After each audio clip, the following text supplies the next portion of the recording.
দেখি শুনশান রাতে চলে আসা চিন্তা হঠাৎ। এইমাত্র সোশ্যাল মিডিয়ায় ভাইরাল হয়েছে শাকিব খান ও সাবিলা নূরের তাণ্ডব সিনেমার একটি রোমান্টিক গানের দৃশ্য। বৃষ্টি ভেজা সেই গানের রোমান্টিক দৃশ্যে শাকিব খানকে দেখা গেছে কালো প্যান্ট আর কালো গেঞ্জিতেই, এবং সাবিলা নূরকে লাল শাড়িতে একেবারে পুরাই অস্থির লাগছে। সত্যি বলতে সাবিলা নূর ও শাকিব খানের রসায়ন দর্শকরা আগেই দেখতে চেয়েছিল। এবার তাণ্ডব সিনেমার মাধ্যমে দর্শকরা শাকিব খান ও সাবিলা নূরের রসায়ন দেখতে চলছে।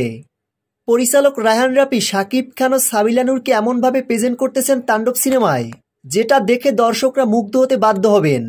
লাল শাড়ি আর ভেজা চুলে সাবিলা নূরের রূপ যেন ঝড় তুলছে সোশ্যাল মিডিয়া জুড়ে। শাকিব খান ও সাবিলা নূরের এই রেঞ্জ সিনটি ধারণ করা হয়েছে রাজশাহীর বিশেষ একটি লোকেশনে। প্রকাশিত ভাইরাল ভিডিওটিতে দেখা গেছে শাকিব খান ও সাবিলা নূর পুরোপুরি ক্যারেক্টারে ডুবে গেছেন। প্রিয় ভিউয়ার্স, তাণ্ডব সিনেমার রোমান্টিক গানের দৃশ্যটি আপনাদের কাছে কেমন লেগেছে কমেন্ট করে জানিয়ে দিন।